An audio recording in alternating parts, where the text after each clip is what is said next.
Hello வணக்கம் மக்கள், அதோட எம்ஆர் விச்சு. ஸோ இந்த வீடியோவில் என்ன பார்க்க போகிறீங்கன்னு சொன்னால், இன்றைக்கி 2 படம் ரிலீஸ் ஆகிருக்குது பரிஸில். அதாவது மெய்யழகன் அண்ட் தேவரா. ஸோ இப்போ வந்துட்டு நாங்கள் மெய்யழகன் பார்க்குறதுக்கு போய்கிட்டுருக்கோம். மெய்யழகன் வந்துட்டு கார்த்திக் நடித்த படம், அதோட அரவிந்த் சாமி நடிச்சிருக்கிற படம். இந்த ஒரு படம் வந்துட்டு நான் டீசர் பார்த்துருந்தேன். ஒரு நார்மலான ஒரு படமாக இல்லாமல் ஒரு டிஃப்ரெண்ட்டான ஒரு ஸ்டோரியாக இருக்குது. ஸோ அதுக்காகவே இந்த படத்தை நான் பார்க்கணுன்றதுக்காக இன்றைக்கி வேலையை முடிச்சுட்டு இப்படியே போய்கிட்டு இருக்கோம். இப்போ வந்துட்டு இப்போ 5:30க்கு ஷோ வந்து தொடங்க போகுது. ஸோ படம் போய் பார்த்துட்டு படம் எப்படி இருக்குன்னு சொல்கிறேன். இந்த படம் முடிஞ்ச உடனே அப்படியே தொடர்ந்து தேவரா படம் வந்துட்டு பார்த்துட்டு வர போகிறோம். ஸோ இன்றைக்கி 2 படமும் ஒரே டைமில் பார்க்க போகிறோம். அதே மாதிரி 2 படத்தோட ரிவ்யூவை இந்த வீடியோவில் பார்க்க போகிறீங்க. சம்டைம் ஒரேடியாக வரும் 2 ரிவ்யூவும், இல்லாட்டிக்கு தனித்தனியாக இந்த வீடியோ வரும். ஸோ பார்ப்போம் படம் எப்படி இருக்குது, என்ன மாதிரி இருக்குன்னு சொல்லி. ஓகே,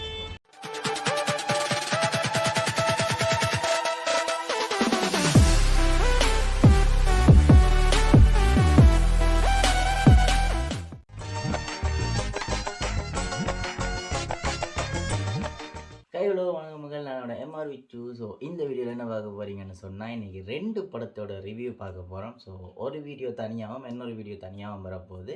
முதலாவது வந்துட்டு நாங்கள் இன்றைக்கி மெய்யழகன் படம் பார்க்க போயிருந்தோம்.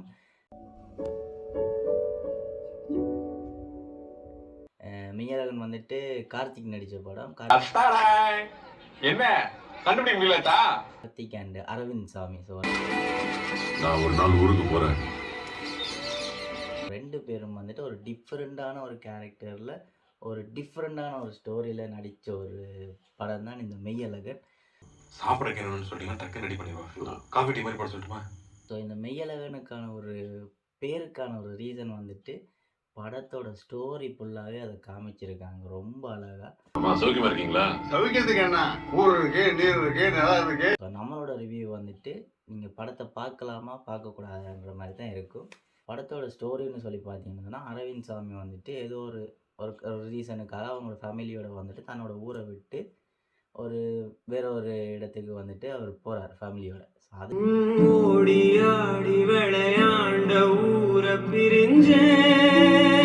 அதுக்கப்புறமா ஒரு 20 வருஷத்துக்கு அப்புறமா அவர் ஒரு காரணத்துக்காக இந்த ஊருக்கு வர வேண்டிய நிலைமை. ஸோ அதனால் அவர் தனியாக வரார் அந்த ஊருக்கு.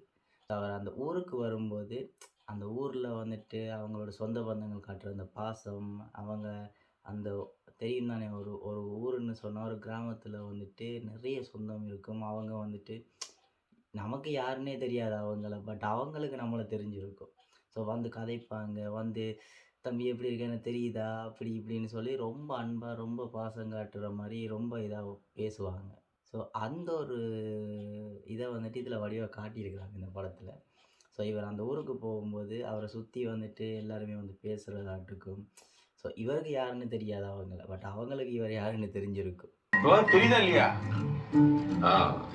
தெரியுது. எப்படி இருக்கீங்க? நல்ல வேலை, எங்க நான் தெரியலன்றீங்களோன்னு பயந்தேன், அப்படியே திரும்பி போயிருப்பேன்.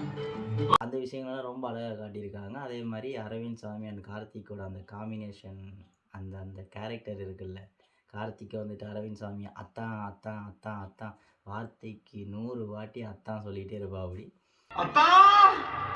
இதில் என்ன ஒரு ட்விஸ்ட்னு சொன்னால், கார்த்திக் வந்துட்டு இவர் அத்தான் அத்தான்னு சொல்லி கூப்பிட்டே இருப்பா அப்படி. ஆனால் அது வரைக்குமே அவருக்கு தெரியாது கார்த்திக் வந்துட்டு யாருன்னு சொல்லிட்டு. ஸோ அவர் தெரியாமல் தான் பழகிட்டு இருப்பா அப்படி இவரோட.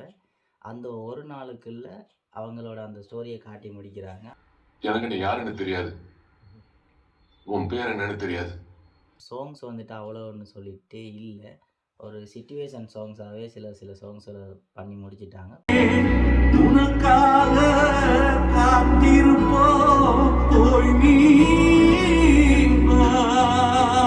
பட் நல்லா இருக்குது கேட்கும்போது, அந்த பேக்ரவுண்ட் மியூசிக் அது இதெல்லாம் வந்துட்டு மியூசிக்கில் வந்துட்டு ஓகே. அந்த படத்துக்கு ஏற்ற மியூசிக்கை வந்துட்டு கொடுத்துருக்கா அப்படி மியூசிக் டைரக்டர்.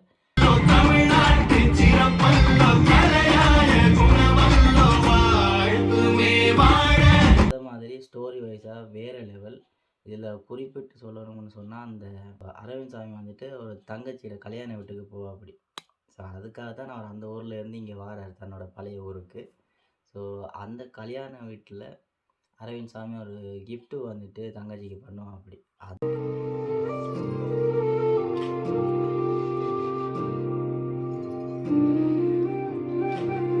கிஃப்ட் பண்ணுற சீன் வந்துட்டு நீங்கள் அது ஸ்டார்ட்லேருந்து அந்த முடிகிற சீன் வரைக்கும் காலில் அந்த கொலுசு மாட்டுவா அப்படி அழுதுருவீங்க. யாராக இருந்தாலுமே கண்ணீர் விட்டு அழுதுருவீங்க. அப்படி செஞ்சுருக்காங்க அந்த சீனை. சீரியஸாக நான் ஏன் அழுதுருவீங்கன்னு சொல்கிறேன்னு சொன்னால் நான் சினிமாவிலேருந்து அழுதுட்டேன். நான் வேறு தனியாக போயிருந்தேன் நான் படத்துக்கு. ஸோ படத்தை அப்படியே பார்த்துட்டு இருந்தேன். எனக்கு கண்ணால் கண்ணீர் வந்துருச்சு. அப்படி ஒரு சீன் அது.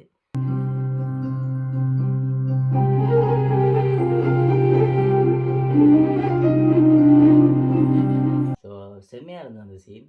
இன்டர்வல் சீனுக்கு அப்புறமா கொஞ்சம் அந்த ஜல்லிக்கட்டு காலை சம்மந்தப்பட்ட ஒரு ஸ்டோரி போகுது.